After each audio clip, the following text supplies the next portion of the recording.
Hello dear biologist, this is Sudesh Sahu from life science tutorial and ये video lecture series उन candidates के लिए हैं जो कि सीएसई और नेट या फिर अपने स्टेट लेवल के सेट एग्जाम की प्रिपरेशन कर रहे हैं। हमारा टॉपिक लाइफ साइंस में हम सेकेंड लेक्चर स्टार्ट किए हैं जिसका नाम है लेक्चर नंबर 2 जेनेटिक्स। ठीक है, तो चलिए आपका टाइम वेस्ट नहीं करते, मैं जानता हूँ time is money, so let's start the topic. Okay, so previous video में जो भी टॉपिक हमने कवर किया है उसके बाद अभी इस वीडियो में हम देखते हैं फादर ऑफ जेनेटिक्स। यहाँ पे आपको 4 ऐसे फादर के नाम बताऊंगा जिसकी अलग अलग जेनेटिक्स के ब्रांचेस हैं और उनके नाम से उसको फादर ऑफ जेनेटिक्स के नाम से कहा जाता है। तो सबसे पहले तो एक फादर के बारे में आप जानते हैं जिसका नाम है ग्रेगर जॉन मेंडल। ठीक है, तो Gregor John Mendel, Gregor John Mendel जो है वो है फादर किसके है भाई? तो फादर ऑफ क्लासिकल जेनेटिक्स। ठीक है, ये हमारे क्लासिकल जेनेटिक्स के फादर हैं। ये तो सबको पता है ना, क्योंकि इन्होंने ही कौन सा एक्सपेरिमेंट दिया था? इन्होंने दिया था हाइब्रिडाइजेशन एक्सपेरिमेंट। ठीक है, हाइब्रिडाइजेशन एक्सपेरिमेंट इन्होंने दिया था। उसके बाद में सेकेंड जो साइंटिस्ट आता है बहुत फेमस है, इन्होंने ड्रोसोफिला की पूरी फैमिली को डिस्ट्रॉय कर दिया था, मतलब कि ड्रोसोफिला में इन्होंने एक्सपेरिमेंट किया हुआ था। इनका नाम है मॉर्गन। ठीक है, मॉर्गन हमारा सेकेंड नंबर का फादर है। जो किसका फादर है बोलेंगे भाई? तो फादर ऑफ एक्सपेरिमेंटल, है ना, एक्सपेरिमेंटल जेनेटिक्स। ठीक है, ये एक्सपेरिमेंटल जेनेटिक्स के फादर है, दैट मीन्स ब्रांचेस आ रही है। क्लासिकल जेनेटिक्स सबसे एंशिएंट जेनेटिक्स का ब्रांच बोल सकते हैं जिसके फादर आप ग्रेगर जॉन मेंडल को कंसिडर करते हैं। मॉर्गन जो है वो एक्सपेरिमेंटल जेनेटिक्स के फादर है। इन्होंने ड्रोसोफिला में सेक्स लिंकेज के बारे में स्टडी किया था, है ना, लिंकेज वर्ड को दिया था। तो ऐसे बहुत सारे इनके रिसर्च हमको देखने को मिल जाते हैं। इन्होंने एक्सपेरिमेंट किस में किया था, यदि ये पॉइंट याद करना है तो इन्होंने एक्सपेरिमेंट किया था किस पे? ड्रोसोफिला पे। ठीक है, ड्रोसोफिला में इन्होंने स्टडी की थी। ये इसके हो गए सेकेंड नंबर के फादर। थर्ड नंबर पे आता है हमारा ए गैरोड। ठीक है, थर्ड साइंटिस्ट है जिसका नाम क्या है? ए गैरोड है। ए गैरोड को हम बोलते हैं father of human genetics, human और बायोकेमिकल जेनेटिक्स के नाम से जानते हैं, है ना। टोटल 3 साइंटिस्ट हो गए। नंबर 4 में आता है आपका लास्ट साइंटिस्ट जिसका नाम है डब्ल्यू बैटसन। ठीक है, इनको हम बोलते हैं फादर ऑफ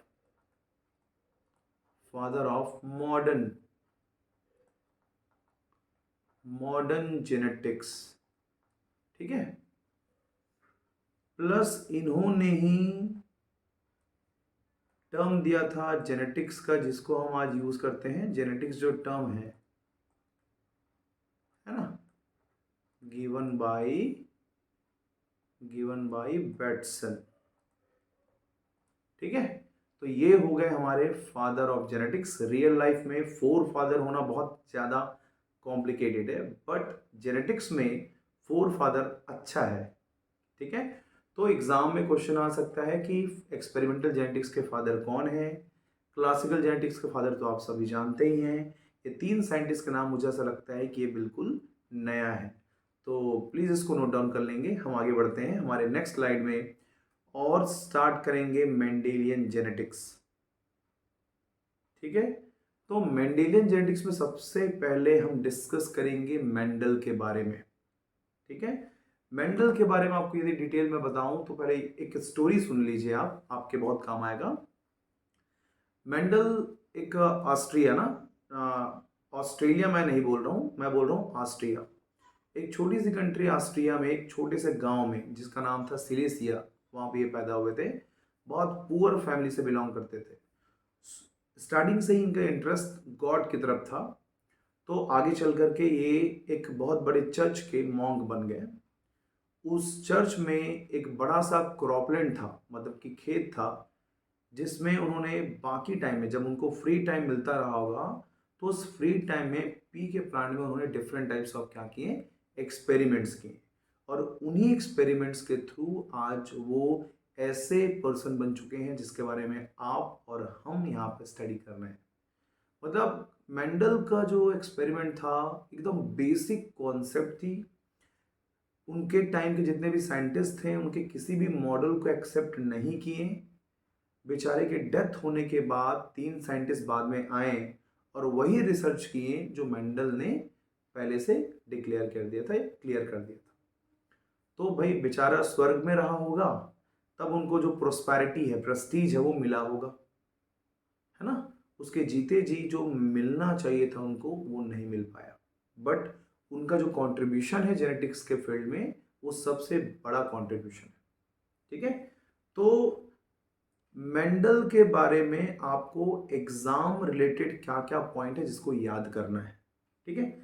सबसे पहले तो ये देखिएगा, इसका पूरा नाम क्या है भाई, तो ग्रेगर जॉन मेंडल है। ठीक है, Gregor John Mendel. Gregor John Mendel के एक्सपेरिमेंट्स में एक ये बात भी इंक्लूड करना पड़ेगा कि इन्होंने एक्सपेरिमेंट को स्टार्ट कब किया था। जैसे कि मैं यहाँ पे एक पॉइंट बनाता हूँ, इन्होंने एक्सपेरिमेंट को स्टार्ट कब किया था। तो एक हम ले लेते हैं स्टार्ट, और फिनिश कब हुआ, एकदम सिंपल लैंग्वेज में मेंशन करते हैं, फिर उसके बाद जो भी टर्म होगा उसको अपन नोट करेंगे। ठीक है। तो इन्होंने 1856 में अपने एक्सपेरिमेंट को स्टार्ट किया था, और टोटल इनको लगा था 7 ईयर। कितने ईयर्स लगे थे, 7 ईयर्स लगे थे। मतलब ये 1863 में कंप्लीट हो गया था। ठीक है। और 1863 के बाद जस्ट आफ्टर 2 ईयर ना, 2 साल बाद इन्होंने अपने एक्सपेरिमेंट को पब्लिश किया। तो ये डेट आ जाएगा 1865, और ये जो डेट है वो बहुत ज़्यादा इम्पोर्टेंट है। ठीक है। तो इसको आप नोट कर लेंगे स्टार पॉइंट बना करके, ये तीनों डेट्स को। अपने एक्सपेरिमेंट को स्टार्ट कब किया, 1856। एक्सपेरिमेंट कंप्लीट कब हो गया, 1863। और एक्सपेरिमेंट को उन्होंने एक पेपर में पब्लिश किया, उसका डेट है 1865। ठीक है। इनके पेपर का नाम क्या था, इन्होंने जो पब्लिश किया, name of the published paper, इनके पेपर का नाम क्या था, तो इनके पेपर का नाम था hybridisation in plant, experiment in plant hybridisation बोल सकते हैं। तो ये नोट कर देता हूँ, एक्सपेरिमेंट इन प्लांट हाइब्रिडाइजेशन। ठीक है, ये भी एक की पॉइंट हो सकता है, आपके लिए इंपॉर्टेंट हो सकता है। तो चलिए यहाँ पे एक पॉइंट को अपन मेंशन कर लेते हैं जो बेसिकली आपको कॉन्सेप्ट को क्लियर कराएगा। तो ग्रेगर जॉन मेंडल ने जो एक्सपेरिमेंट कंडक्ट किया था वो किस में किया था, तो एक पॉइंट और नोट कर लेना, ही कंडक्टेड एक्सपेरिमेंट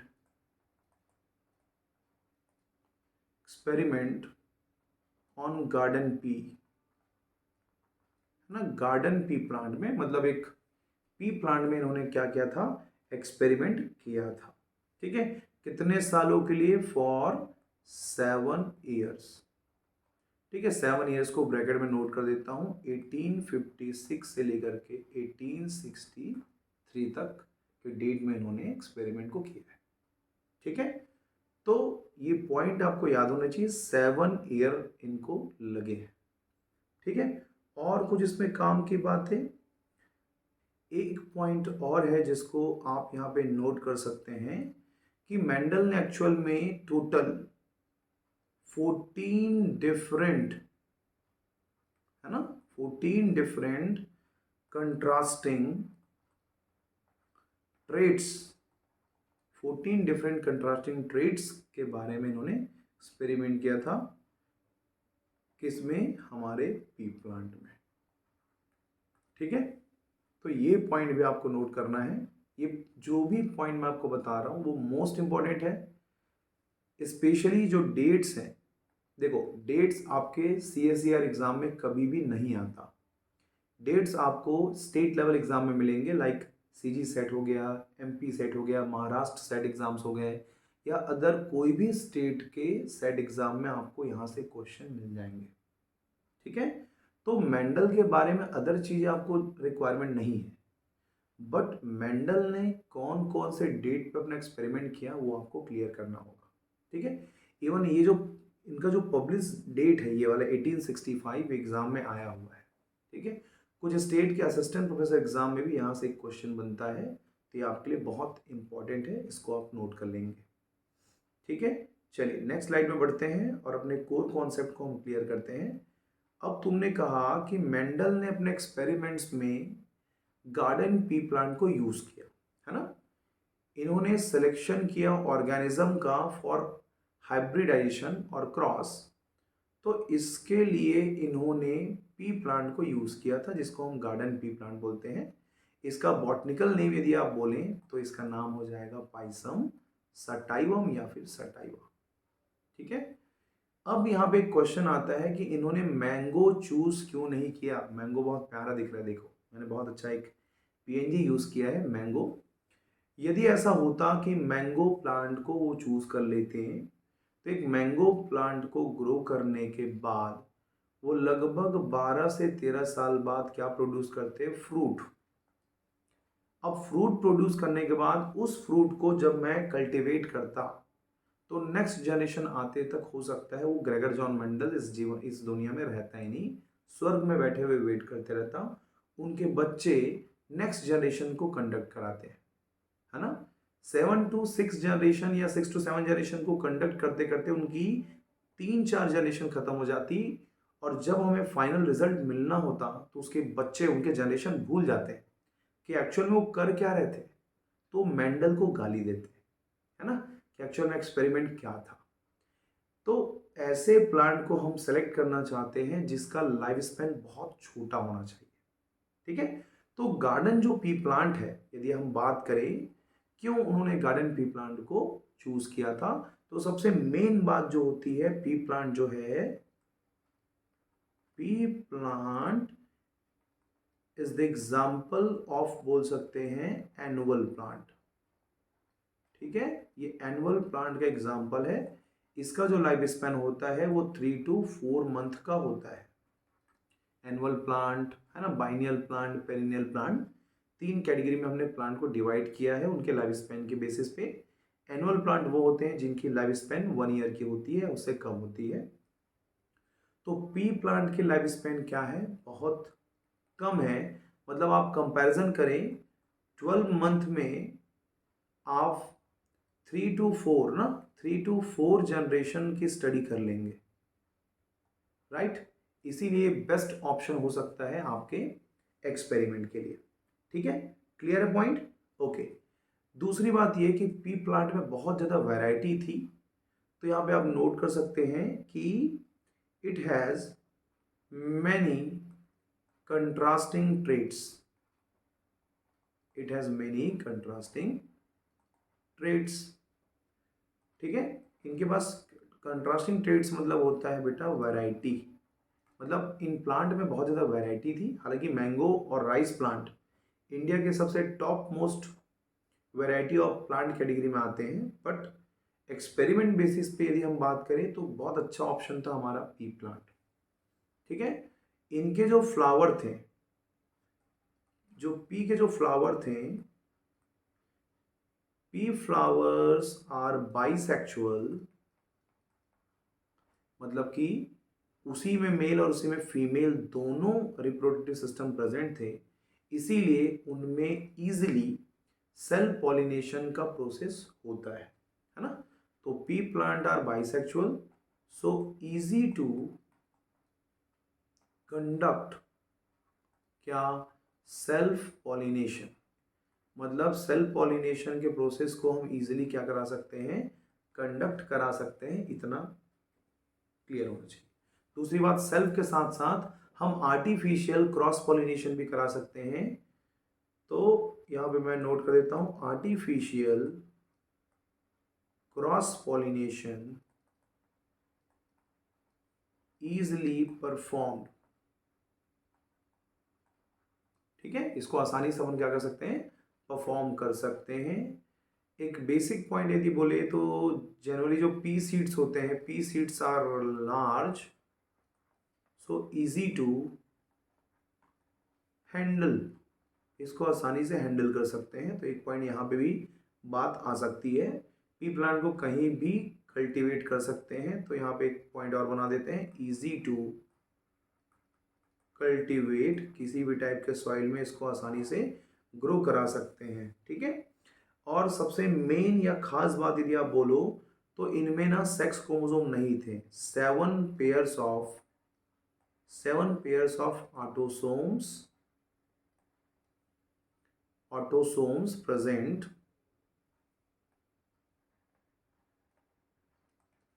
मतलब कि इनमें सेक्स क्रोमोसोम नहीं थे, नो सेक्स क्रोमोसोम।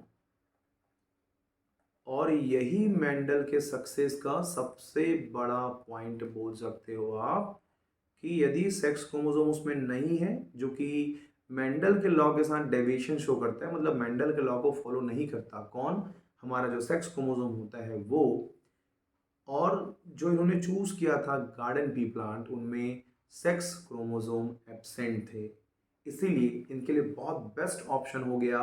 और फर्स्ट टाइम में ही इनका जो एक्सपेरिमेंट था वो सक्सेस हो गया, जिस टाइम में कुछ भी फैसिलिटी नहीं थी, इवन किसी को जीन के बारे में भी नॉलेज नहीं था। ठीक है, तो कहीं ना कहीं गॉड जो है वो बहुत ज़्यादा साथ दे रहे थे कि इनका, मेंडल का। तो याद रखना, ये 7 जो कैरेक्टर मैंने यहाँ पे मेंशन किया है, ये एक बेहतर सैंपल बनाता है हमारे पी प्लांट को for the experiment of Mendel. ठीक है, तो ये एग्जाम में आ सकता है कि ऐसा कौन कौन से स्पेसिफिक कैरेक्टर्स होते हैं जो पी प्लांट में है जिसको मेंडल ने यूज किया था। ठीक है, अब यहाँ पे एक बात आती है कि हमने अभी कहा कि 14 डिफरेंट कंट्रास्टिंग ट्रेड्स होते हैं। तो यहाँ पे पहले आप क्लियर कर लो, एग्जाम में आपसे पूछेगा कि मेंडल ने कितने डिफरेंट कंट्रास्टिंग ट्रेड्स के बारे में उन्होंने स्टडी की थी, तो आप बोलोगे 14 कंट्रास्टिंग ट्रेड्स। ठीक है, 14 कंट्रास्टिंग ट्रेड्स। ट्रेड्स का मतलब होता है कैरेक्टर। मगर एग्जाम में कभी कभी यहाँ पे क्या लिख रहता है? 7। तो आप देख लेना कि 7 पेयर पूछ रहा है या फिर नंबर में 14, दोनों करेक्ट है ना? दोनों करेक्ट है, बट आपको देखना पड़ेगा कि 14 पेयर लिखा हुआ है या फिर 7 पेयर। यदि पेयर में लिखा होगा तो आपका ये करेक्ट है, और नंबर में लिखा होगा तो 14 नंबर जो है वो करेक्ट होगा। ठीक है, इसका बहुत बेस्ट ट्रिक है, मैं आपको बता रहा हूँ। मैं अपने नीट के बच्चों को यहीं से पूरे 14 कंट्रास्टिंग ट्रेड्स को मैं याद कराता हूँ। तो बहुत अच्छी बात है, मैं आपके लिए करा देता हूँ। देखो, इसका ट्रिक क्या है? इसका ट्रिक है सुपर फास्ट फोटो सिस्टम, है ना? सुपर फास्ट फोटो सिस्टम, बस उसके फर्स्ट अल्फाबेट को लिखना है। इसमें से सुपर एक बार, उसके बाद में ये सब के सब दो दो बार रहेंगे। देखते जाओ, मैं यहाँ पे मेंशन करूँ 1 2 3 4 5 6 और ये 7। ठीक है, देखो तो सुपर फास्ट, फास्ट दो बार, पी पी दो बार, एस एस, ये हो गया हमारे फर्स्ट लेटर। अब इसके बाद इसको मेंटेन करते हैं, कैसे मेंटेन करके देखिएगा। एस का मतलब क्या हो गया? स्टेम। एफ का मतलब क्या हो जाएगा? फ्लावर। एफ का मतलब क्या हो जाएगा? फ्लावर। पी का हो जाएगा पॉड। पी का क्या हो जाएगा? पॉड। एस का क्या हो जाएगा? सीड। ये हो जाएगा आपका सीड। ये हो गए आपके क्या क्या कैरेक्टर्स थे। अब स्टेम का क्या देखना है अपने को? स्टेम की हाइट देखनी है। स्टेम की हाइट, फ्लावर का कलर और फ्लावर का पोजीशन, ये दो चीजें देखना है। अब पॉड में दो बार पॉड है, दो बार सीड है, तो एस सी कैटेगरी यहां पे काम आएगा। यहां पे लिख दो S C, S C. S का मतलब हो जाएगा शेप और सी का मतलब हो जाएगा आपका कलर। ये देख लो मेंडल के, एक मिनट, कलर, उसके बाद में यहाँ पे हो जाएगा आपका, यहाँ पे फिर से हो जाएगा भाई शेप और यहाँ पे फिर से हो जाएगा आपका कलर। तो मेंडल के टोटल 7 कैरेक्टर्स ये देख लो। अब मैंने तो वहाँ पे 14 लिखा हुआ है भाई, तो यहाँ पे 7 कैसे? तो 7 में क्या होगा? पेयर होगा, एक डोमिनेंट होगा और एक क्या होगा? रिसेसिव। जो पहले लिख रहा हूँ वो कहलाएगा डोमिनेंट और जो बाद में नोट कर रहा हूँ वो क्या है? आपका रिसेसिव है। इसका ट्रिक क्या है? मैंने बोला सुपर फास्ट फोटो सिस्टम है। ठीक है, चलिए अब यहाँ पे देखो डोमिनेंट में क्या है। तो स्टेम की हाइट डोमिनेंट में टॉल है, तो इधर क्या हो जाएगा? डॉर्फ। फ्लावर का कलर कैसा है? तो फ्लावर का कलर हो जाएगा वायलेट और इधर हो जाएगा आपका वाइट। फ्लावर का पोजीशन कैसा होगा? एक्सियल होगा और क्या होगा? टर्मिनल होगा। ये हमारे ब्रांच हैं। यदि फ्लावर यहाँ लगता है या फिर यहाँ लगता है, यहाँ लग रहा है तो वो टर्मिनल है, यहाँ लग रहा है तो एक्सियल है। पॉट का शेप कैसा है? तो इनफ्लेटेड या फिर कंस्ट्रिक्टेड। ठीक है, इनफ्लेटेड मतलब ऐसा सकरा हुआ, कंस्ट्रिक्टेड मतलब फैला हुआ। ठीक है, पॉड का कलर कैसा होगा? तो पॉड का कलर ज्यादातर कैसा होता है? डंठल कैसी दिखती है? ग्रीन। तो ग्रीन होगा या फिर क्या होगा? येलो होगा। पॉट का शेप कैसा होता है? अच्छा, सीड का शेप कैसा होता है? तो सीड का शेप होता है भाई राउंड या फिर कैसा होगा? व्रिंकल्ड, है ना, गोल या फिर झुरीदार बोलते हैं हिंदी में इसको। सीड का कलर कैसा होगा? तो जस्ट उल्टा, यहाँ पे येलो और ग्रीन जो है उसको यहाँ ले आओ, यहाँ हो जाएगा येलो और यहाँ पे हो जाएगा ग्रीन। ये हो गया देखो 7 into 2 is equal total 14 number of different contrasting traits. तो ये एक टेक्निक है जिसके थ्रू आप इसको बहुत इजीली तरीके से पूरे 7 कैरेक्टर्स को रिकॉल कर सकते हैं। इसके न्यूमोनिक याद कर लेंगे, आपको याद हो जाएगा। ठीक है, कोई प्रॉब्लम नहीं है। एक बार इसको रीड कर लेंगे अच्छे से, कॉपी में नोट कर लेंगे। फर्स्ट लेटर को आप ऐसे याद करना, सुपर फास्ट फोटो सिस्टम। ठीक है, चलिए ये तो हुई कंट्रास्टिंग ट्रेड्स के बारे में। अब मेंडल में बोलते थे भाई कि मेंडल ने 2 प्लांट के बीच में क्रॉस कराया, है ना। तो मेंडल ने क्रॉस कैसे कराया उसको देखते हैं। तो तुमने कहा मेंडल ने एक टॉल प्लांट लिया, उसका क्रॉस डॉर्फ से करा दिया, कैसे हुआ होगा? तो ये जो आपके माइंड में सवाल आ रहा है, ये जो क्वेश्चंस आ रही है, बहुत अच्छी बात है।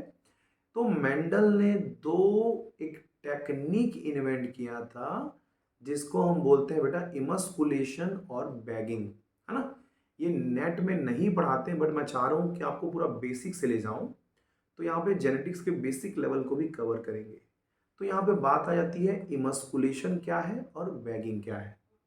तो सबसे पहले हम समझ लेते हैं, क्लियर कर लेते हैं कि इमस्कुलेशन क्या होता है।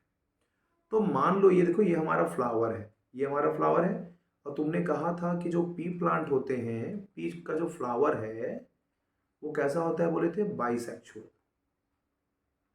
ठीक है, तो बाइसेक्सुअल फ्लावर में दोनों होते हैं, मेल भी होते हैं और फीमेल भी होते हैं। यदि मैं सीजर से एक बाइसेक्सुअल फ्लावर के एंथर को जो कि क्या पार्ट है? मेल पार्ट है, क्योंकि एंथर में बाइलोब्ड, जो क्या बोलना चाहिए, फिलामेंट में बाइलोब्ड एंथर होता है और एंथर के अंदर में पॉलन ग्रेन होते हैं जिसमें मेल गैमीट होते हैं। तो यहाँ पे हमने क्या किया, मेल गैमीट को कैरी करने वाला जो एंथर है उसको हमने यहाँ से कट कर दिया। तो मैं यहाँ पे एक सिंपली बोल देता हूँ रिमूवल, है ना, removal of anther, removal of anther in immature flower is called what? Emasculation। ठीक है, इमस्कुलेशन क्या है? सिंपली तो एंथर को रिमूव करना इमस्कुलेशन कहलाता है। और जब आप बाइसेक्सुअल फ्लावर में इमस्कुलेशन कर देंगे तो इमस्कुलेशन से जो फ्लावर है वो फ्लावर सिर्फ क्या रह जाएगा, फीमेल फ्लावर, क्योंकि तुमने उसके मेल पार्ट को क्या कर दिया है, कट कर दिया है। अब इस फीमेल फ्लावर को इमेजिन करो, ये सस्ता वाला मैं फ्लावर बना देता हूँ, ज़्यादा बजट नहीं है अपने पास, तो एक सस्ता सा फ्लावर बना देते हैं। अब इस फ्लावर में सिर्फ क्या है, फीमेल पार्ट है। फीमेल पार्ट है मतलब ऐसा बता सकते हैं, ये ऐसा, ये क्या है, स्टाइल है, ये स्टिग्मा है, सॉरी स्टिग्मा है, ये स्टाइल है और ये ओवी है। अब क्या करेंगे, सेकेंड जो फ्लावर देखो यहाँ पे एक वाइट कलर का फ्लावर दिख रहा है आपको, तो वाइट कलर के फ्लावर को यहाँ से उठा के हम क्या कराएंगे, यहाँ पे पॉलिनेशन कराएंगे, ठीक है ना। अच्छा, इसमें जो मेल फ्लावर है, ये हमारा मेल फ्लावर ले लो, तो मेल फ्लावर में हमको कुछ भी नहीं करना है, वो हमारे एक्सपेरिमेंट का पार्ट नहीं है। ओनली यहाँ से हमको एंथर या पॉलिन ग्रेन लेना है, और जिसको हमने इमस्कुलेशन किया था, इमस्कुलेटेड फ्लावर में हमको पॉलिन ग्रेन को इंट्रोड्यूस कर देना है। तो ये क्या कहलाया, एक तरह का आर्टिफिशियल है, ये आर्टिफिशियल पॉलिनेशन बोल सकते हैं, that is the type of cross pollination, ठीक है। तो ये हो तो गया तुम्हारा इमस्कुलेशन। इमस्कुलेशन क्यों करते हैं, तो मैंने कहा अभी कि मेल पार्ट को हटा देते हैं, क्यों, क्योंकि भाई ये फ्लावर है, इसका मेल है, इसका जो पॉलन ग्रेन है वो नीचे गिरेगा तो सेल्फ पॉलिनेशन करेगा। तो हम इसके थ्रू क्या करना चाहते हैं, टू प्रिवेंट करना चाहते हैं, क्या प्रिवेंट करना चाहते हैं, टू प्रिवेंट सेल्फ पॉलिनेशन, ठीक है, सेल्फ पॉलिनेशन को रोकना चाहते हैं, इसलिए हमने इमस्कुलेशन किया।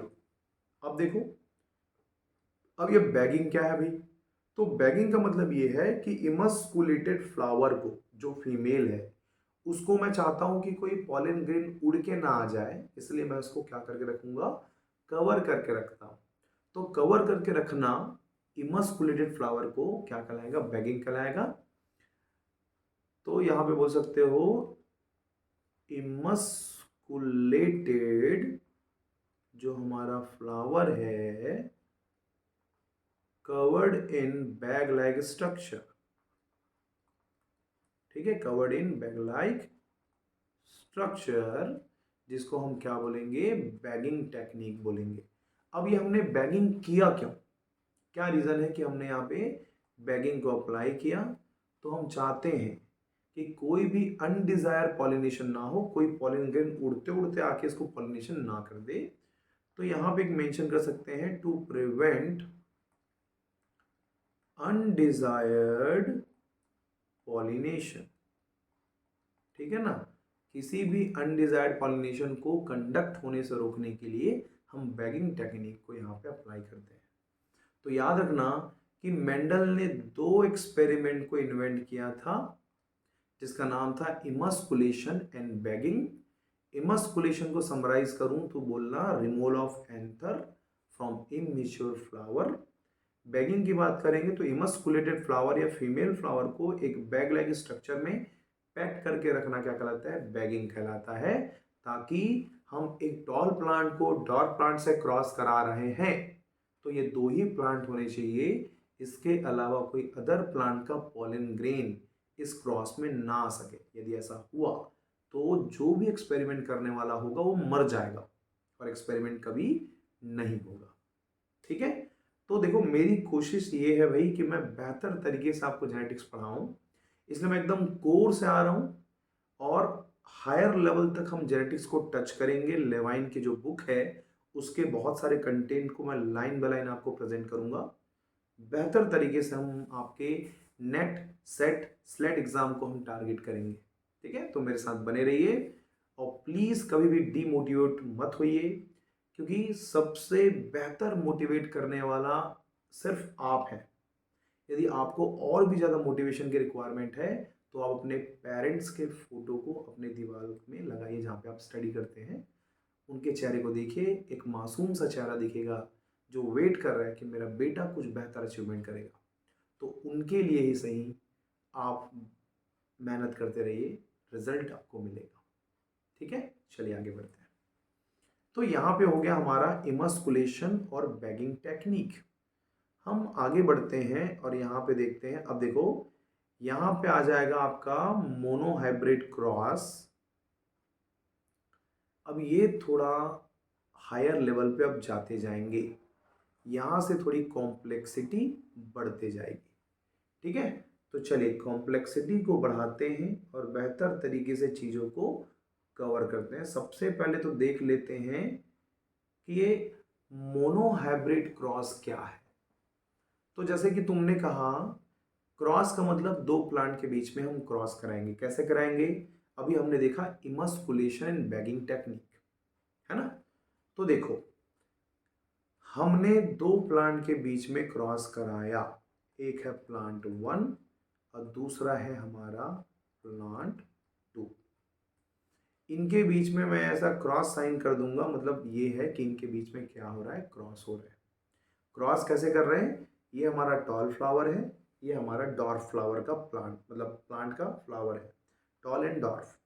अब डॉर्फ प्लांट के पॉलन ग्रेन को मैं टॉल प्लांट के स्टिग्मा में क्या करूंगा, वहां पे फ्री कर दूंगा, रिलीज कर दूंगा।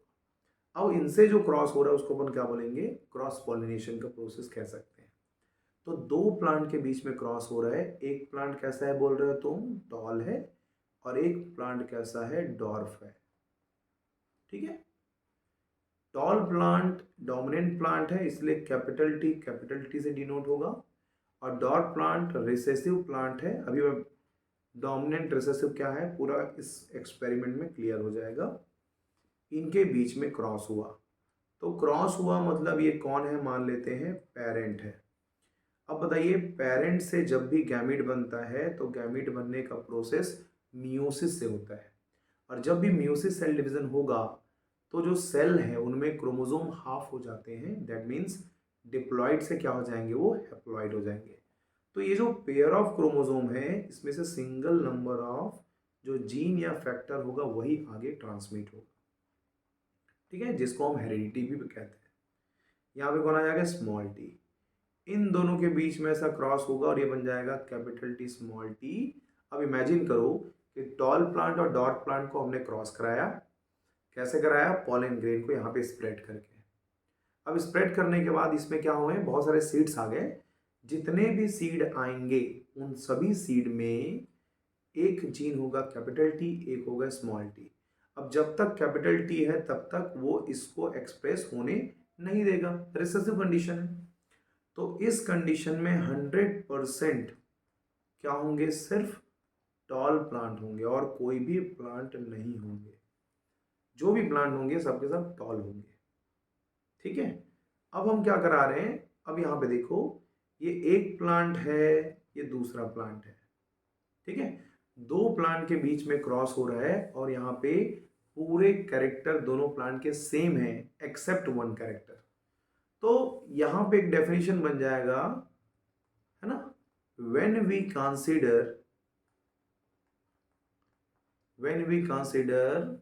one character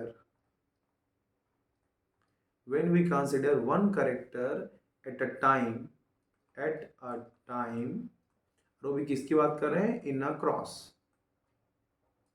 ठीक है, देन इट इज कॉल्ड, बोल सकते हैं simply, then it is called monohybrid cross. ठीक है, देन इट इज कॉल्ड, क्या बोलेंगे इसको, मोनोहाइब्रिड क्रॉस। ठीक है, यदि हम एक कैरेक्टर को ही कंसिडर करें किसी क्रॉस में तो उसको बोलेंगे मोनोहाइब्रिड, और एक ही क्रॉस में यदि दो दो कैरेक्टर को कंसिडर करेंगे तो उसको हम बोलेंगे डाई हाइब्रिड क्रॉस। अब देखो ये आ गया तुम्हारा F1 जनरेशन, पहली पीढ़ी।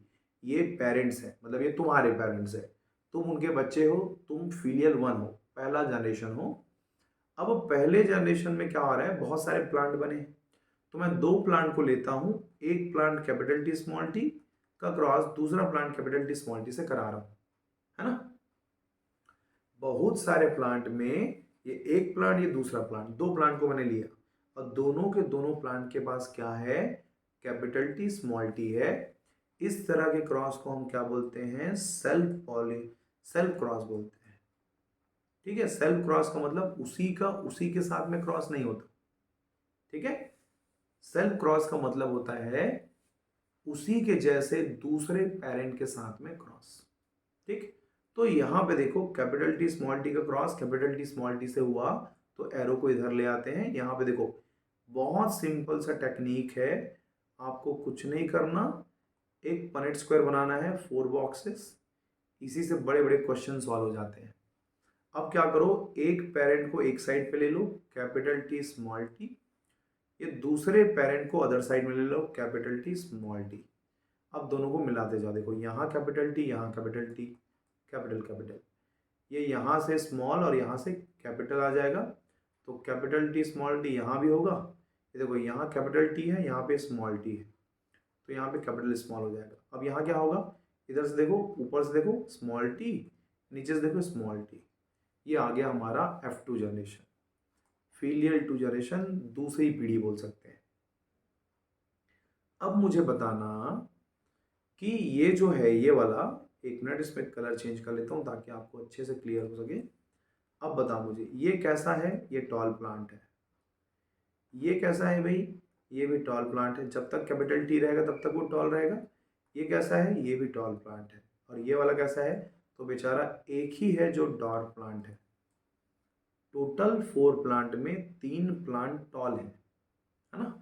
तो यहां पे ऐसा बोल सकते हैं क्या, tall plant is to dwarf plant, है ना। इसको अपन ऐसा कर देते हैं, टॉल प्लांट लिख देते हैं, tall plant is to dwarf. Tall plant कितने हैं, 1 2 3, तो टोटल हो गया 3:2, डॉर्फ प्लांट कितना है, 1। अब देखना, टॉल इज टू डॉर्फ जो रेशियो है वो दिखने में है ना, देख के हम पता लगा रहे हैं कि कौन प्लांट कैसा दिख रहा है। तो दिखने वाले कैरेक्टर को मैंने बताया था फिनोटाइप, तो ये हो जाएगा हमारा फिनोटाइपिक रेशियो हो जाएगा। तो याद रखना, मोनोहाइब्रिड क्रॉस में जो हमारा फिनोटाइपिक कैरेक्टर होता है वो होता है आपका 3:1। मगर यहीं पे जब मैं बात करूं कि कितने टाइप के जीनोटाइप है, that is called genotypic ratio. तो जीनोटाइपिक रेशियो जो है वो देखो, एक तो जीन है प्योर कैपिटल टी,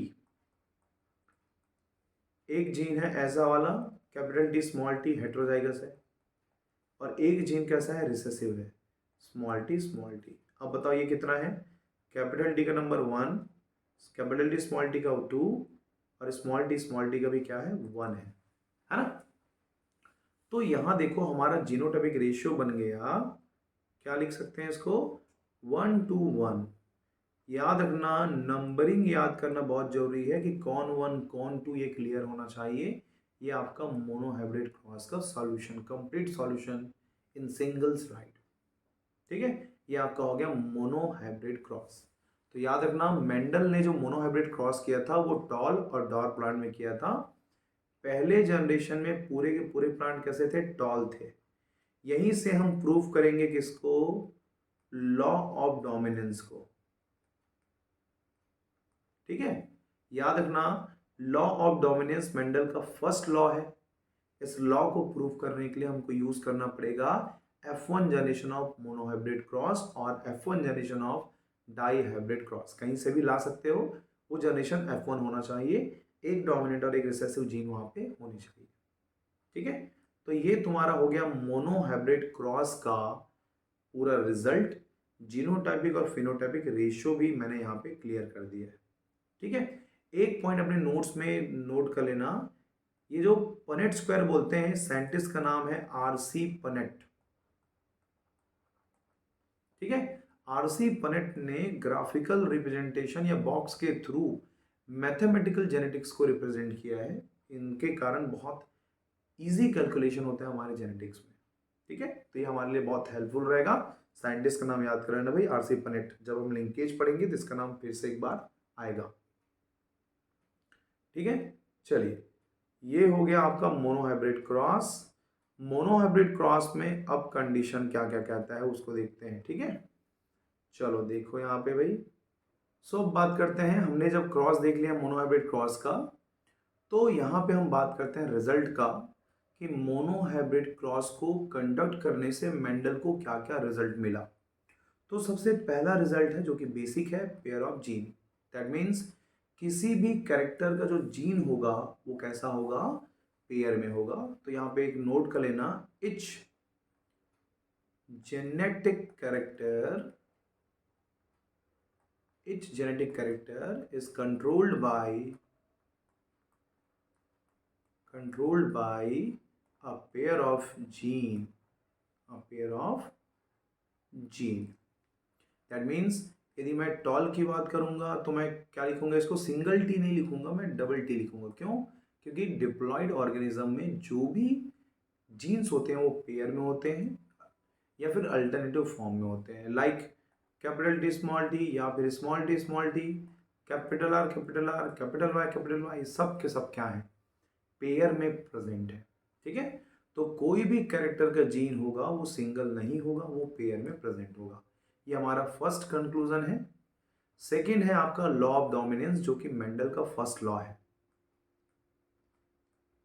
ठीक है, मेंडल्स फर्स्ट लॉ है ये, लॉ ऑफ डोमिनेंस। ठीक है, अब लॉ ऑफ डोमिनेंस क्या कहता है, जैसे कि तुमने कहा था कि जब कैपिटल टी का क्रॉस स्मॉल टी से कराते हैं तो F1 जनरेशन में क्या आता है, बोले थे कैपिटल टी स्मॉल टी, है ना। मतलब ये कि दो इंडिविजुअल के बीच में जब क्रॉस होगा और क्रॉस होने से जो भी प्रोजेनी बनेगा उसमें यदि दोनों डिफरेंट टाइप के एलील हो या जीन हो तो सिर्फ एक ही जीन है जो अपने आप को एक्सप्रेस करेगा। मतलब जो कैपिटल टी है वो स्मॉल टी को क्या कर रहा है, सप्रेस कर रहा है, इसके काम को रोक दे रहा है। तो इसको हम क्या बोलते हैं, लॉ ऑफ डोमिनेंस बोलते हैं। मतलब एक जीन जो कि डोमिनेंट है वो दूसरे जीन जो कि रिसेसिव जीन को क्या कर रहा है, सप्रेस कर रहा है। ठीक है, तो लॉ ऑफ डोमिनेंस को ऐसे आप मेंशन कर सकते हैं बहुत इजी से। यदि इसमें बोल देंगे आप कि when two different unit factor, है ना, क्या बोल रहा हूं मैं, when two different unit factor, इसको नोट करेंगे आप ना, इसलिए मैं नोट करूँ नहीं तो कॉन्सेप्ट क्लियर करा के आगे बढ़ जाता। When two different unit factor present in an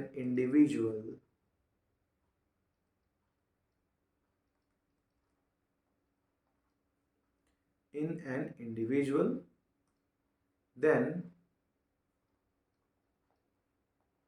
only one unit factor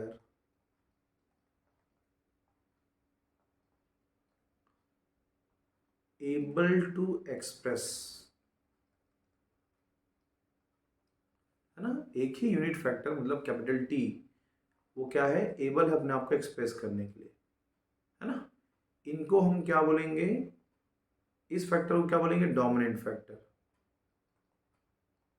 ये हमारा कहलाएगा डोमिनेंट फैक्टर। बट जो अनदर एलिल है, another unit factor not able to express, कहाँ, इन F1 जनरेशन ना, F1 जनरेशन में वो एक्सप्रेस नहीं कर पाएगा, उनको हम क्या बोलेंगे, कॉल्ड रिसेसिव फैक्टर। इसको हम बोल देंगे रिसेसिव फैक्टर। ठीक है, तो यहाँ पे एग्जाम्पल के लिए यदि मैं बात करूं तो कैपिटल टी कैसा है, डोमिनेंट है, और स्मॉल टी कैसा है, रिसेसिव है। ठीक है, रिसेसिव है। अब यहाँ पे बात आती है कि ऐसा क्या हुआ, तो डोमिनेंट ने क्या किया, जो रिसेसिव जीन है उसको क्या कर दिया, सप्रेस कर दिया। इसी कारण F1 जनरेशन में रिसेसिव कैरेक्टर कभी भी एक्सप्रेस नहीं होंगे, एक ही कैरेक्टर वहां पे एक्सप्रेस होगा जो कि कैसा होगा, डोमिनेंट होगा। ठीक है, तो आई होप कि यहां से आपको बातें क्लियर हो गई कि लॉ ऑफ डोमिनेंस क्या कहता है। ठीक है, मतलब एक कैरेक्टर दूसरे कैरेक्टर को यदि सप्रेस कर रहा है तो इस फिनोमेना को हम बोल सकते हैं, दिस फिनोमेना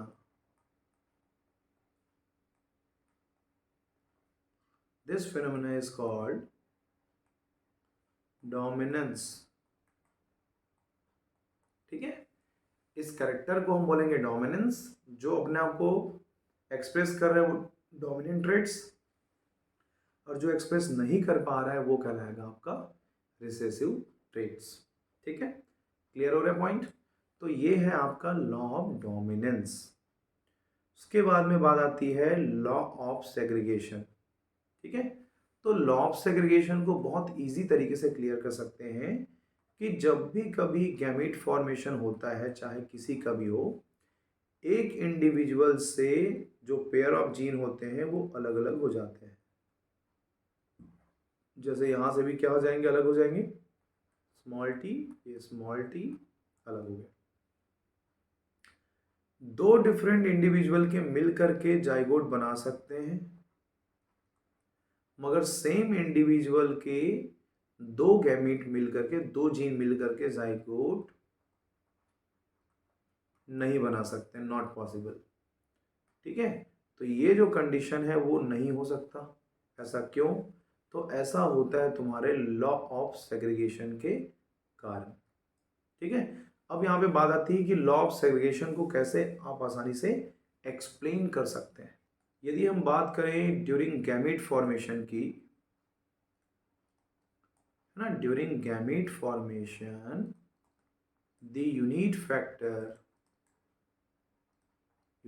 मतलब ये पेयर ना, unit factor of a pair segregate, अलग अलग हो रहे हैं। देखो यहाँ से एक अलग हो रहा है, यहाँ से एक अलग हो रहा है, तो इसको बोलेंगे segregate randomly, segregate randomly and transfer in different gamete, अलग अलग गैमेट में जा रहे हैं, है ना। ये हमारा 1 2 3 4 ये सब क्या है, हमारे गैमेट। डिफरेंट गैमेट में क्या हो रहे हैं, ये ट्रांसफर हो रहे हैं। ठीक है, तो कभी भी किसी इंडिविजुअल में जब ये गैमेट ट्रांसफर होंगे तो उस इंडिविजुअल में एक कैंडिडेट का सिर्फ एक ही जीन होगा और दूसरे कैंडिडेट का एक जीन होगा, दोनों मिलके पेयर बनाते हैं। किसी एक कैंडिडेट के दोनों जीन कभी भी एक ही इंडिविजुअल में ट्रांसफर नहीं होगा। ठीक है, तो यहां पे अपन पॉइंट बोल सकते हैं, etch gamete receive only one factor, etch gamete receive only one factor. ठीक है, एक ही फैक्टर को रिसीव करेगा, किसमें, ऑफ अ पेयर। ठीक है, पेयर में से ये सिर्फ एक ही को एक्सेप्ट करेगा, बाकी को एक्सेप्ट ये नहीं करेगा। ये पॉइंट आपको यहाँ पे क्लियर होना चाहिए। ठीक है, तो जब भी कभी गैमीट बनेगा, सो गैमीट्स आर प्योर। जब भी गैमीट बनेंगे प्योर बनेंगे। कैसे? जैसे कैपिटल टी है, ये स्मॉल टी का गैमीट है। भाई कैपिटल टी का गैमीट हमेशा टॉल बनाएगा, डॉर्फ नहीं बना सकता। स्मॉल टी का हमेशा कहाँ बनाएगा, डॉर्फ बनाना। जाइगोट भले मिक्स हो सकता है, मगर गैमीट कभी भी मिक्स नहीं होते हैं, इसीलिए क्या होते हैं, प्योर होते हैं। ठीक है, इसीलिए इस लॉ को हम लॉ ऑफ प्योरिटी भी बोलते हैं, also called law of purity. क्योंकि गैमीट प्योर होते हैं इसलिए इसको लॉ ऑफ प्योरिटी बोलते हैं। और एक इंडिविजुअल से गैमेट बनने के टाइम में दो डिफरेंट गैमेट में ट्रांसफर होंगे उनके जीन, कभी भी एक में ट्रांसफर नहीं होते। ठीक है, तो ये हमारा हो गया आपका लॉ ऑफ सेग्रीगेशन। ये लॉ ऑफ सेग्रीगेशन कब होता है, सेग्रीगेशन अप्लाई कब होता है, तो तुम्हारे मियोसिस सेल डिवीजन में आप बोलोगे मियोसिस 1 में, है ना। कब होगा, एनाफेज 1 में। एनाफेज 1 में ये तुम्हारा स्टार पॉइंट है। नेट में यहां से क्वेश्चन बनता है, कौन से फेज में सेग्रीगेशन होता है, तो तुम बोल सकते हो एनाफेज 1 में सेग्रीगेशन होता है। ठीक है, और ये सेग्रीगेशन रैंडम होता है, इसीलिए जब भी कोई नया जनरेशन आता है तो उसमें डिफरेंट कैरेक्टर्स मिलते हैं, जो कि उनके पेरेंट्स के या उनके एंसेस्ट्रल किसी फॉर्म के कैरेक्टर्स होंगे। ठीक है, तो ये हमारा हो गया लॉ ऑफ सेग्रीगेशन, जो कि मेंडल का सेकेंड लॉ है। ठीक है, second law of Mendel note कर देता हूं यहां पे। ठीक है, जो हमारा थर्ड लॉ है मेंडल का वो बहुत ज़्यादा यूनिक है, मगर उसके लिए हमको पढ़ना पड़ेगा क्या, डाई हाइब्रिड क्रॉस। ये थोड़ा सा टिपिकल है भाई। टिपिकल कैसे है उसको मैं यहाँ पे बता देता हूँ आपको।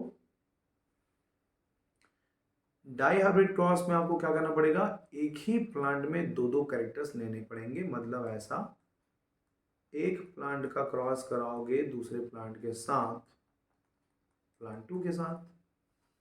प्लांट 1 में जीन क्या है, तो देखो ये भाई यहाँ पे capital R capital R capital Y का cross small R small R small Y के साथ करा दो। मतलब ये प्लांट कैसा है, राउंड है, मतलब उनका सीड राउंड होगा। और कलर की बात करेंगे तो राउंड एंड येलो बोल सकते हो। ठीक है, और इसमें कैसा है, राउंड के जगह कैसा है, रिंकल्ड, रिंकल्ड एंड ग्रीन। ठीक है, तो एक प्लांट में राउंड एंड येलो है और दूसरे प्लांट में क्या है, रिंकल्ड एंड ग्रीन। ये हमारा कौन है, पेरेंट है। ठीक है, अब मैंने कहा था जब भी कभी गैमीट बनता है, तो अभी हमने देखा था लॉ ऑफ सेग्रीगेशन में कि जब भी कभी गैमीट बनेगा तो एक इंडिविजुअल के पेयर ऑफ जीन में से एक ही जीन ट्रांसफर होते हैं। तो यहाँ देखो कैपिटल आर से एक कैपिटल आर, स्मॉल वाई से एक कैपिटल वाई से एक कैपिटल वाई यहाँ से आ जाएगा। सेम यहाँ से बात करूँ तो स्मॉल आर और स्मॉल वाई ट्रांसफर हो जाएगा। ठीक है, अब यहाँ पे तुम बोल सकते हो डेफिनेशन, ये विधि बोलो, ऐसा बोल सकते हो, when we consider two character. ठीक है, कैरेक्टर को ही क्या बोलते हैं, ट्रेट्स बोलते हैं। When we consider two character at a time, एक बार में ना, at a time in a cross, एक क्रॉस में दो दो कैरेक्टर को यदि हम अप्लाई करेंगे, then it is called dihybrid cross. ठीक है, एकदम बेसिक डेफिनेशन भी यहाँ पे नोट कर रहा हूँ ताकि आपका नोट्स बहुत अच्छे से बने और आप इसको प्रिपेयर करो। याद रखना, किसी भी एग्जाम को क्वालिफाई करना, चाहे वो पीएससी एग्जाम हो, चाहे वो सीएससी और नेट एग्जाम हो, चाहे वो नीट एग्जाम हो या फिर वर्ल्ड का कोई भी एग्जाम, ये 3 स्टेप हैं जिसको आप फॉलो करते हैं तो आपका एग्जाम क्रैक होगा। सबसे पहले आप उसके थ्योरी का नोट्स बनाएं, नोट्स से स्टडी करें। नोट्स को रीड करने के बाद जो भी आपका गॉड फादर बोल सकते हैं, जो बेस्ट बुक है आपके उस कंसर्न में, उस एग्जाम के कंसर्न में, उसको रीड करें। 2 चीजें आपको रखना है, सबसे पहले आपका नोट्स और दूसरा आपका बुक। इन दोनों को अच्छे से क्लियर करने के बाद previous year question paper solve करना बहुत ही ज़्यादा मस्ट है। जब तक आप previous year question paper solve नहीं करोगे तब तक आपको पैटर्न और टॉपिक बिल्कुल भी क्लियर नहीं होगा। ये 3 स्टेप यूज कीजिए, सबसे पहला notes, then book, then previous year question paper. यदि ये तीनों स्टेप्स आपके कंप्लीट हो चुके हैं तो आप नए क्वेश्चन अटेम्प्ट कर सकते हो और किसी भी कॉम्पिटिटिव एग्जाम को फर्स्ट अटेम्प्ट में क्रैक कर सकते हो। ठीक है, चलिए, तो चलिए हम टॉपिक में आते हैं डाई हाइब्रिड क्रॉस में। और डाई हाइब्रिड क्रॉस में हम बात करेंगे इनके क्रॉस का। तो ये क्या बन गया भाई, सिंगल सिंगल आया है, मतलब ये गैमीट है। क्या बन गया, गैमीट। अब मेल और फीमेल गैमीट को मिला देते हैं। देखो कैपिटल को पहले लिखना है फिर स्मॉल को, capital R small R, capital Y small Y, है ना। ये कौन सा जनरेशन है भाई, तो ये हमारा F1 जनरेशन है। जैसे ही F1 जनरेशन आता है उसको हम क्या कराते हैं, सेल्फ क्रॉस कराते हैं, जैसे कि हमने मोनोहाइब्रिड में कराया था। मतलब कैपिटल आर स्मॉल आर का कैपिटल वाई स्मॉल वाई का cross, capital R small R capital Y small Y से कराना है। ठीक है, अब देखना यहाँ पे ये हेट्रोजाइगस पेयर यहाँ पे देखो 1 पेयर 2 पेयर, यदि हेट्रोजाइगस पेयर यदि 2 है तो तुम नंबर ऑफ गैमेट आसानी से निकाल सकते हो, जीनोटाइप भी कैलकुलेट कर सकते हो और फिनोटाइप भी कैलकुलेट कर सकते हो। इसका मैं ट्रिक बताता हूँ। यदि आपको गैमेट निकालना है, देखते जाओ, यदि आपको पता करना है, मैं इसको यहीं पे बता देता हूँ आपको, एक बॉक्स में बता रहा हूँ, फिर इसको इरेज कर दूंगा मैं, ठीक है, ये देखते रहिएगा। यदि आपको नंबर पता करना है, नंबर ऑफ गैमेट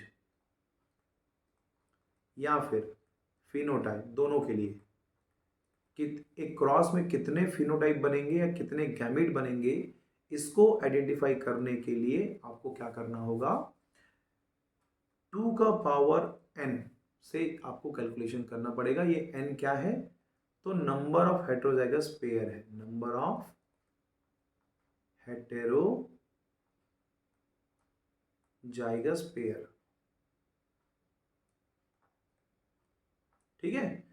यदि आपको नंबर ऑफ जीनोटाइप निकालना है, नंबर ऑफ जीनोटाइप, तो 2 का पावर 3 की जगह हो जाएगा आपका 3 का पावर, मतलब 2 का पावर n की जगह 3 का पावर n हो जाएगा। अब एग्जाम्पल के लिए यहीं पे काउंट करते हैं। हेट्रोजाइगस पेयर कितने हैं, 2 है, तो 2 का पावर 2 आ जाएगा। तो फिनोटाइप या गैमीट निकालना है तो 2 का पावर 2 इज इक्वल 4, 2 का पावर 2 इज इक्वल 4, तो 4 गैमीट भी बन सकते हैं और 4 फिनोटाइप भी बनेंगे। आगे देखना, 4 फिनोटाइप बनेंगे। नंबर ऑफ जीनोटाइप बोलेंगे तो 3 का पावर 2, दैट मीन्स 9 गैमीट बनेंगे। अच्छा, गैमीट क्यों बना रहे हैं, यहाँ पे क्या बनेंगे, जीनोटाइप बनेंगे, 9 जीनोटाइप बनेंगे। आपको पता होगा 9:3:3:1, देखो 4 है, 1 2 3 4 वैरायटी ऑफ फिनोटाइप बन गए। 9 जीनोटाइप बनते हैं, मतलब 1 2 1 2 4 2 1 2 1, ये हमारा कंप्लीट क्या है, जीनोटाइपिक रेशियो है। गिन लो, 1 2 3 4 5 6 7 8 9, टोटल 9 है भाई, ठीक है। अब यहाँ पे देखो, यदि आपको ये क्लियर करना है कि गैमेट कितना बना है, अब यहाँ पे देखो गैमेट कैसे बनेगा। पहले क्या कर लो, कैपिटल कैपिटल ले लो, कैपिटल आर कैपिटल वाई, एक कैपिटल ले लो एक स्मॉल ले लो। अब देखो आर 2 बार यूज हो गया, कैपिटल कैपिटल 2 बार स्मॉल आर यूज कर लो, ऐसा कैपिटल वाई स्मॉल वाई, तो कितने कैपिटल बन गए, 1 2 3 4, ये टोटल 4 गैमेट होते हैं। अब देखो 4 गैमेट मेल के लिए, 4 गैमेट फीमेल के लिए, total gamete 4 × 4, that means 16 different traits का प्रोडक्शन यहाँ पे होगा। तो तुम्हारे बुक में जो दिया होगा कि 16 बॉक्स बनाते होंगे आप, ऐसे ऐसे बॉक्स बनाते होंगे भाई। इस बॉक्स में आप ऐसा कॉलम्स बनाते होंगे टोटल, ठीक है, ये 1 2 और ये 4। फिर आप यहाँ पे गैमेट लिखते होंगे, capital R capital Y capital R small Y small R capital Y small R small Y. यहाँ भी मेल फीमेल के लिखते होंगे, capital R capital R small Y small R capital Y और स्मॉल आर स्मॉल वाई। अब इनको fill करते होंगे, कैपिटल कैपिटल कैपिटल कैपिटल। ऐसा यदि आप करते रहेंगे तो कॉम्पिटिटिव एग्जाम में आप कभी भी स्कोर नहीं कर पाएंगे, है ना। तो क्या करें भाई, तो ऐसा आपको बिल्कुल नहीं करना है। आपको क्या करना है मैं बता रहा हूं, इसका एक ट्रिक है, इस ट्रिक को यहाँ पे बना के देखते हैं, ठीक है। अब देखिएगा, इसका ट्रिक क्या करना है, आपके पास क्या है भाई, capital R capital Y small Y है ना, इसको यूज करना। देखो मेरे पास क्या क्या है भाई, आर है और वाई है। आर और वाई को क्या करना है, सबसे पहले 3-3 स्लॉट बनाना। देखो कैसे बना रहा हूँ, 1 2 1, ये 3 का स्लॉट हो गया, 1 2 1 2 4 2 1 2 1, ये याद कर लो अच्छे से, 3-3 का स्लॉट बन गया, 1 2 1 2 4 2 1 2 1, बहुत ईजी है, 1 2 1 2 4 2 1 2 1, है ना, ईजी है ना भाई। चलो अब क्या करना है, 3-3 स्लॉट में आर को कैसे लेना है, 3 बार 3 टाइम्स, कैपिटल कैपिटल आर, ये 3 बार कैपिटल कैपिटल ले लो, 3 बार हेट्रोजाइगस ले लो और 3 बार ले लो रिसेसिव, ये लो। हर किसी का ट्रिक यहीं से बनेगा। अब ये आर का काम खत्म। अब क्या लेना है, वाई।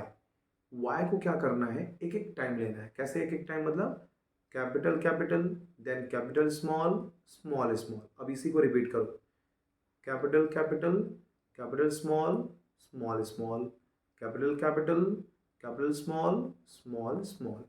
ये हो गए आपके, बन गए जीनोटाइप। क्लियर है। अब इनका ना काउंटिंग करो। क्या काउंटिंग करना है भाई, इनका कैरेक्टर क्या है।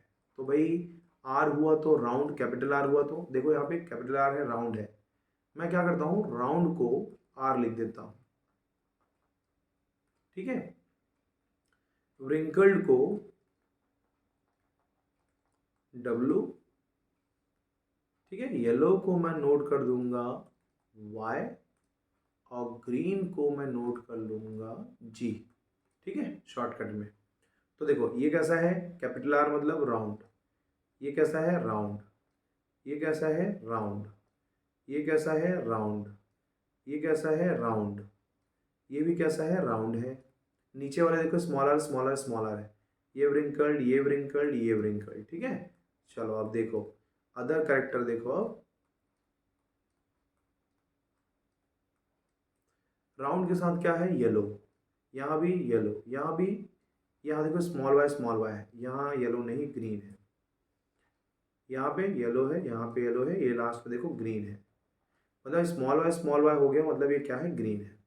अब नीचे देखो कैपिटल वाई येलो, ये भी येलो, और ये वाला क्या हो जाएगा, ग्रीन हो जाएगा, ठीक है। अब टोटल काउंटिंग करते हैं कितने कितने क्या है। सबसे पहले डोमिनेंट को देख लेते हैं, राउंड एंड येलो। यहाँ पे नोट कर देता हूँ, राउंड एंड येलो, ठीक है, इज टू राउंड। देखो राउंड एंड येलो है तो राउंड एंड ग्रीन भी होगा, ठीक है। ये राउंड राउंड तो 2 बार हो गया। अब रिंकल्ड का देखते हैं, wrinkled and येलो। और रिसेसिव टाइप क्या था जो हमने प्लांट लिया था, वो था आपका wrinkled and green, wrinkled and green था, ठीक है। चलो काउंट करो, round and yellow 1, round and yellow 2, 1 और 2 3, है ना, 3 2 5 5 4 9, टोटल कितने हो गए, 9 हो गए। तो राउंड एंड येलो क्या है, 9 है। चलो नेक्स्ट देखो, राउंड एंड ग्रीन कितने हैं, राउंड एंड ग्रीन ये वाला आ रहा है, राउंड एंड ग्रीन ये आ रहा है, तो 1 और 2 3 हो गया, 3, ओके। ये कंप्लीट हो गया, ये कंप्लीट हो गया। अब नीचे के बच गए wrinkled and yellow, wrinkled yellow, wrinkled yellow, ये दोनों है 1 और ये 2, 3 आ जाएगा, और ये कितना है 1 है।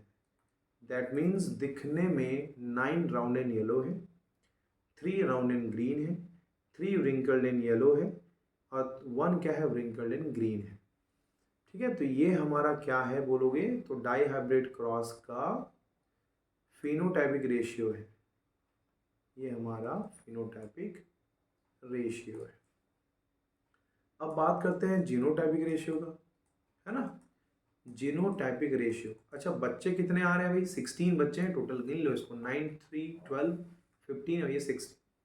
तो जीनोटाइपिक रेशियो में भी 16 बच्चे का आना जरूरी है। तो देखो ये जो तुमने ट्रिक बनाया था 1:1 2:4 1:1, यही हमारा जीनोटाइपिक रेशियो है, 1:1 2:4 1:1, ठीक है। ये हमारा पूरा जो लंबा चैन बन गया है, ये हमारा जीनोटाइपिक रेशियो है। इसमें आपको जैसे फॉर एग्जांपल ये 2 क्या है, ये 2 किसका है, तो तुम बोलोगे capital R capital R capital R capital R capital Y small Y 2 है। मतलब जीन की वैरायटी दिखने में तो 9331 है, मगर इनकी वैरायटी टोटल यदि इसको काउंट करोगे तो टोटल 9 है, 1 2 3 4 5 6 7 8 9, ठीक है। तो जीनोटाइपिक रेशियो का क्लास क्या है बोलेंगे तो बोलना 9 है। फिनोटाइपिक रेशियो का जो क्लास बोलेंगे तो गिन लो 1 2 3 4 4 है। क्लास मतलब नंबर ऑफ वैरायटी, बच्चे दोनों में 16 है मगर वैरायटी कितनी है तो 4 है। जीनो में कितनी है तो आप बोल सकते हो 9 है। तो ये आपका हो गया जीनोटाइपिक वैरायटी। अब देखो, यदि तुमको बोले कि मुझे बताओ, ऐसा मैं लिखता हूँ यहाँ पे देखो, मुझे बताओ स्मॉल आर कैपिटल वाई का नंबर कितने हैं, बिना एक डबल हाइब्रिड क्रॉस हुआ उसमें इसका नंबर फाइंड आउट करो, ऐसा आपसे पूछें तो तुम कैसे बताओगे।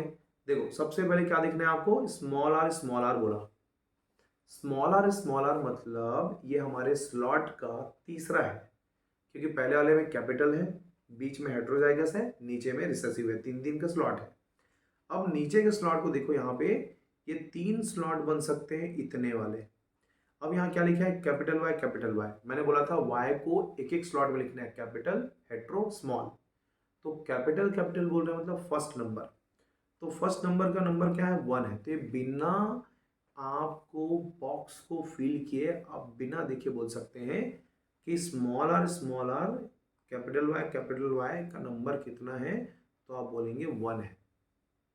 ठीक है, चलो इस पेज को हटाता हूं मैं और आपको नंबर पूछता हूं, आप ट्राई कीजिएगा, यदि आपसे बनता है तो बहुत अच्छी बात है।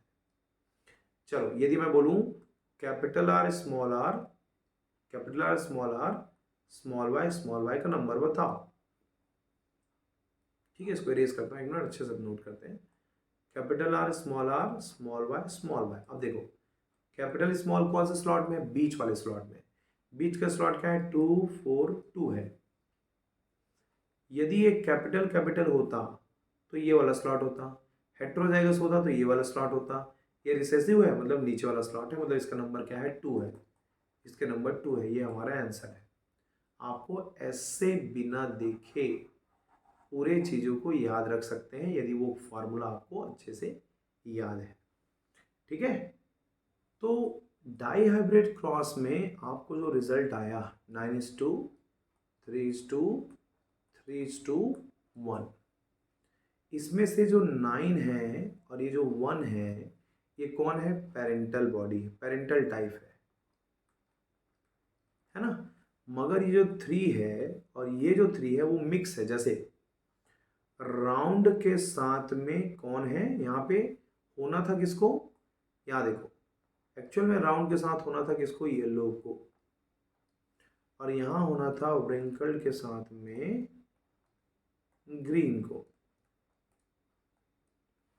मगर यहाँ राउंड के साथ येलो नहीं है, कौन आ गया है, ग्रीन आ गया है। एक बात, दूसरी बात, इस 3 की बात करूं तो ये व्रिंकल्ड है और व्रिंकल के साथ होना चाहिए ग्रीन को, बट यहाँ पे कौन है, येलो है। ठीक है, मतलब ये कि राउंड कलर का जो जीन है, राउंड मतलब क्या है, शेप की बात कर रहे हैं, तो शेप ऑफ सीड का जो जीन है, एक बात हो गई। दूसरी बात है कलर ऑफ सीड का जो जीन है ना, एक जीन है शेप का, एक जीन है कलर का। तो कभी भी शेप ऑफ जो सीड का जो जीन है वो इस पे डिपेंडेंट नहीं होगा, नॉट डिपेंडेंट।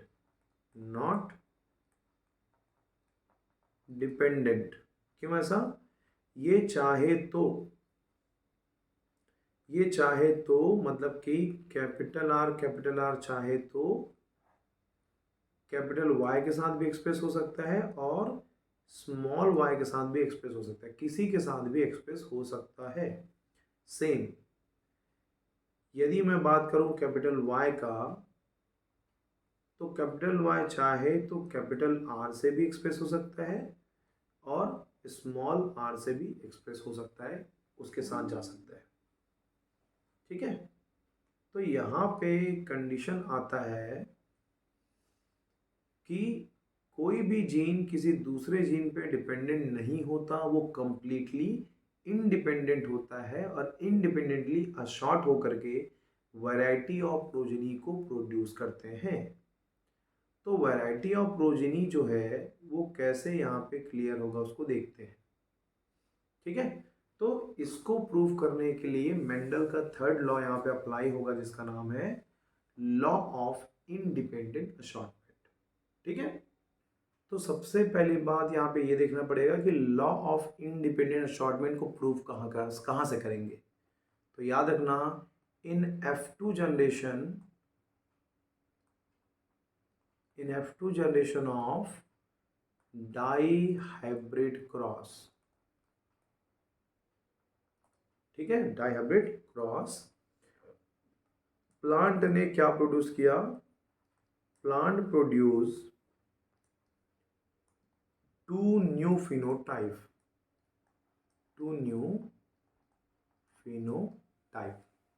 इन्होंने दो नए फिनोटाइप को क्या किया, प्रोड्यूस किया। क्या क्या था, तो एक देखो राउंड एंड येलो पेरेंटल है, इधर रिंकल्ड एंड ग्रीन पेरेंटल है। तो एक हो जाएगा राउंड एंड ग्रीन जो कि 3 था, उसके बाद में एक रिंकल्ड एंड येलो है, रिंकल्ड एंड येलो, ये भी कितना है, ये भी 3 है, ये नया वैरायटी है। ठीक है, तो प्लांट ने दो वैरायटी यहाँ पे क्या की है, प्रोड्यूस कर दी है। ठीक है, तो इससे ये कंक्लूड होता है, so the inheritance of shape of seed not depends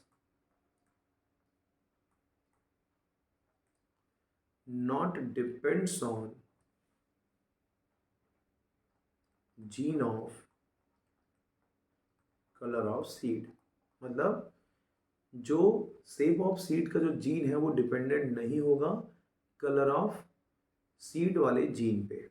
ये दो टोटली कैसे होंगे, इंडिपेंडेंट होंगे, है ना। तो इसका यदि कंक्लूजन मैं बोलूँ तो यहाँ पे बोल सकते हो कि different types of character present in a plant assorted independently during inheritance, है ना। तो यहाँ पे एक पॉइंट नोट कर देते हैं, different types of traits present in plant which are assorted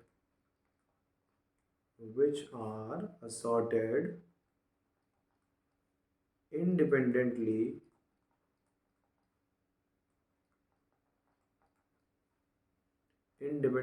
during inheritance। ठीक है, ये आपको एकदम अच्छे से क्लियर होना चाहिए। ठीक है, और ये असॉर्टमेंट कहाँ होता है, तो याद रखना एनाफेज 1 में इसका असॉर्टमेंट होता है। तो वर्ड एनाफेज अच्छे से याद रखना। तो लॉ ऑफ इंडिपेंडेंट असॉर्टमेंट को यदि बेसिक लेवल पे मैं क्लियर करना चाहूँ तो सिंपल है कि कोई भी जीन किसी दूसरे जीन पे डिपेंडेंट नहीं होगा, वो चाहे तो किसी भी जीन के साथ में अपना एक्सप्रेशन शो कर सकता है, इसके लिए डिपेंडेंसी की रिक्वायरमेंट नहीं होगी। ये है हमारा रिजल्ट ऑफ डायहाइब्रिड क्रॉस। और इसी लॉ को, लॉ ऑफ इंडिपेंडेंट असॉर्टमेंट को मेंडल का थर्ड लॉ बोलते हैं। ठीक है, तो मेंडल्स थर्ड लॉ यहाँ ऐसा नोट कर लेना। तो मेंडल के टोटल 3 लॉ हो गए। इस वीडियो में हमने बहुत सारे टॉपिक को कवर किए। मोनोहाइब्रिड क्रॉस के F1 जनरेशन में हमने प्रूव किया law of dominance. Monohybrid cross के F2 जनरेशन से हमने प्रूव किया आपका law of segregation. Dihybrid cross के F2 जनरेशन में, जिसमें 9:3:3:1 में 3:3 से नया फिनोटाइप मिला, उन दोनों फिनोटाइप से हमने ये प्रूव किया कि कोई भी जीन किसी के ऊपर डिपेंडेंट नहीं होता, और उसी को हमने क्या कहा, लॉ ऑफ इंडिपेंडेंट असॉर्टमेंट का। तो ये मेंडल के लॉ हो गए। अब यहाँ पे एक बात याद रखना, यदि मैं बोलूँ मोनोहाइब्रिड क्रॉस का, तो मोनोहाइब्रिड क्रॉस में फिनोटाइपिक रेशियो क्या है, 3:1, और जीनोटाइपिक रेशियो क्या है, 1:1। ये याद रखेंगे। सेम जब हम बात करते हैं डाईहाइब्रिड क्रॉस का, तो डाईहाइब्रिड क्रॉस में फिनोटाइपिक रेशियो क्या था, तो बोलोगे 9:3:3:1, और जीनोटाइपिक रेशियो क्या था, तो तुम बोलोगे 1:1:1।